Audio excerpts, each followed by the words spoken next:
Today I'm going to be showing you how to create your avocado deep conditioner using avocado. You can use 2 smaller avocados, or you can use 1 whole avocado. I just used the 1 whole one because it's pretty large in size.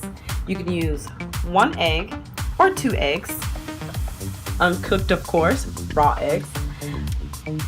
Honey, it doesn't have to be this brand, it could be any brand. Honey, extra virgin olive oil, or you can use other essential oils. I like to use the olive oil because we always have it on hand, or you can use coconut oil, or you can use both. And then I like to use the coconut milk. You can add in, or you can add in some Greek yogurt, of course, not vanilla, plain Greek yogurt is perfect.